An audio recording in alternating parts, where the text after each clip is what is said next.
طاہر اشرفی صاحب، السلام علیکم۔ السلام ورحمۃ اللہ وبرکاتہ۔ حضور والا یہ کیا ہوا؟ کیسے آپ دو علماء کے دو دھڑوں میں آپ نے جو مرغا پھنسا دیا، اب کیا کرنا کیا ہے؟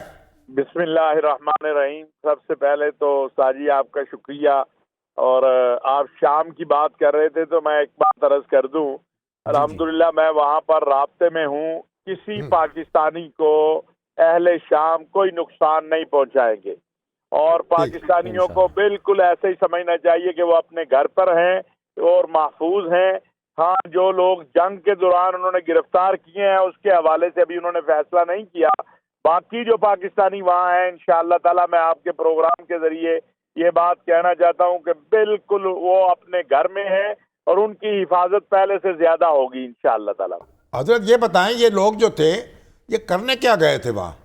کچھ تو لوگ ہیں شامی صاحب جو وہاں کام کاج کر رہے تھے، کاروبار کر رہے تھے یا مزدوری کر رہے تھے، کچھ وہ لوگ ہیں جو وہاں لڑ رہے تھے، گئے تھے ایران سے یا کسی اور جگہ سے۔ تو دو طرح کے لوگ ہیں، جو لوگ تو وہاں کام کاج کے لیے گئے، کاروبار کے لیے گئے، ان کو تو کوئی مسئلہ نہیں ہے۔ جو لڑتے ہوئے گرفتار ہوئے ہیں، مارتے ہوئے لوگوں کو گرفتار ہوئے ہیں، اس کے حوالے سے ابھی کوئی پالیسی چونکہ انہوں نے نہیں بنائی ہے، وہ جب پالیسی سامنے آئے گی اس میں مختلف ملکوں کے لوگ ہیں، ایران کے بھی ہیں، پاکستان کے بھی ہیں، عراق کے بھی ہیں، یمن کے بھی ہیں، تو وہ پھر ایک ہی پالیسی بنے گی۔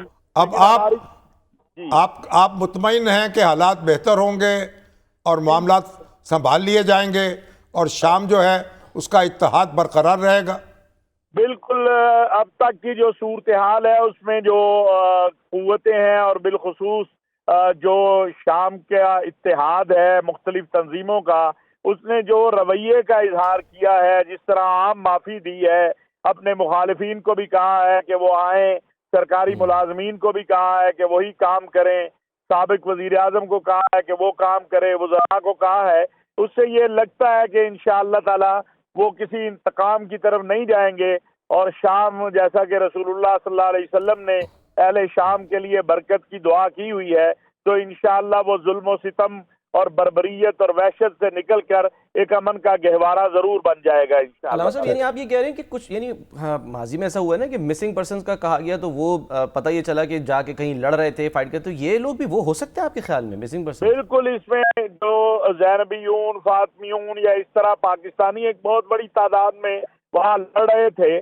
اب ان میں سے کچھ گرفتار ہو گئے ہیں، کچھ واپس آئیں گے، تو میں سمجھتا ہوں کہ ہم پاکستان والوں کو بھی یہ خیال کرنا چاہیے کہ خواہ وہ شیعہ ہو یا سنی ہو، وہ اپنے ملک کے قانون کی پاسداری کرے۔ ہمیں کسی کے ساتھ نہ ایک طرف نہ دوسری طرف جا کے اپنے آپ کو جو ہے ایندھن نہیں بنانا چاہیے اس ساری جنگ میں، جو خواہ وہ یمن کی ہے، خواہ عراق میں ہے یا کہیں اور ہے، اور ابھی جو صورتحال شام میں ہے تو لوگ پریشان ہیں جن کے لوگ گرفتار ہوئے ہیں۔ ہم امید تو یہی کرتے ہیں کہ عام معافی کا وہ ان لوگوں کے لیے بھی اطلاق کریں گے جو ان کے خلاف دوسرے ملکوں کے لڑ رہے تھے، لیکن پالیسی تو ان لوگوں نے بنانی ہے اور اس کا ابھی انتظار ہے کہ کیا پالیسی وہ اڈاپٹ کرتے ہیں۔ اچھا، اب آ جائیے آپ پاکستان کی طرف۔ یہاں سے بھی تو میر عرب کو ٹھنڈی ہوا آئی تھی نا جی انشاءاللہ، یہ اس خطے سے۔ بالکل بالکل انشاءاللہ۔ شامی صاحب، میں مدارس کے حوالے سے صرف ایک گزارش کروں گا کہ ہمارا بہت عرصے سے مطالبہ تھا کہ یہ مدارس کی رجسٹریشن وزارت تعلیم کے ساتھ ہونی چاہیے، کیونکہ مدارس تعلیم دیتے ہیں، ان کا وزارت صنعت سے الحاق درست نہیں ہے، اور یہ سب کا متفقہ مطالبہ تھا، اس میں کوئی اختلاف نہیں تھا۔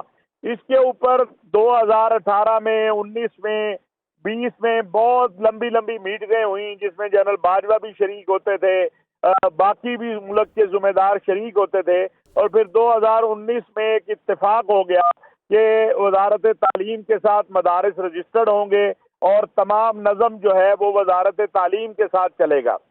2019 سے اب تک یہ اسی طرح چلتا آ رہا ہے، اور 18,600 مدارس جو ہیں وہ وزارت تعلیم کے ساتھ جا کے منسلک ہو گئے، 10 نئے بورڈ بن گئے۔ اس وقت پورے ملک کے اندر 15 بورڈ ہیں، جن میں سے 10 نئے ہیں، 5 پرانے ہیں۔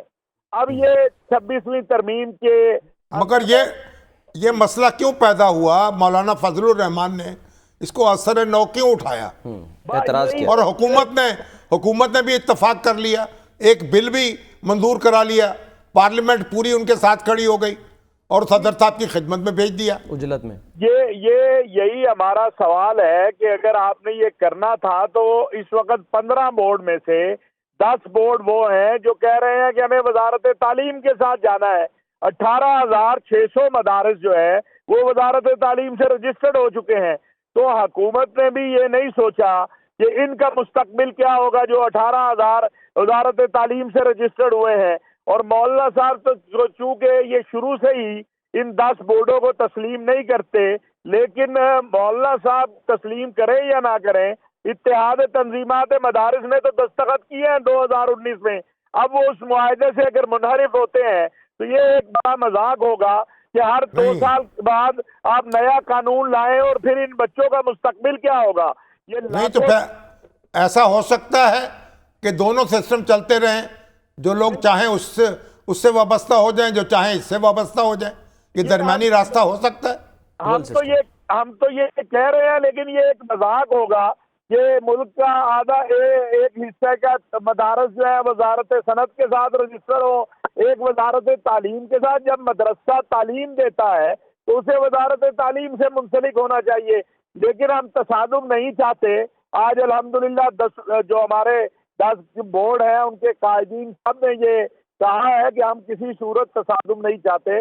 اگر مولانا صاحب اپنے مدارس کو وزارت صنعت کے ساتھ لے جانا چاہتے ہیں اور حکومت کو اس میں قانون سازی کرنا چاہتی ہے تو ضرور کر لے، لیکن ان 18,600 مدارس کے مستقبل کے ساتھ حکومت کو بھی نہیں کھیلنا چاہیے۔ مولانا کو بھی خیال آنا چاہیے کہ یہ لاکھوں طلباء جو ہیں یہ نصیب کدھر جائیں گے، کہ یہ 5 سال اور یہ ایک مذاق بن جائے گا۔ کل اگر 3-4 سیٹیں کسی اور کے پاس ہوں اور وہ کہے گا ایک نئی قانون سازی کریں، تو ایسا نہیں ہونا چاہیے۔ ٹھیک ہے سر، مجھے ایک کوئک بریک لینی ہے، ساتھ ہی ہے علامہ صاحب ہمارے ساتھ ہیں۔ علامہ صاحب آپ کو زحمت دیں گے، ذرا چھوٹی سی ایک بریک لیتے ہیں، ضروری ہے بریک لینا، وہ لے کے پھر واپس آتے ہیں، گفتگو کا سلسلہ یہیں سے جوڑیں گے، ساتھ رہیے گا سر۔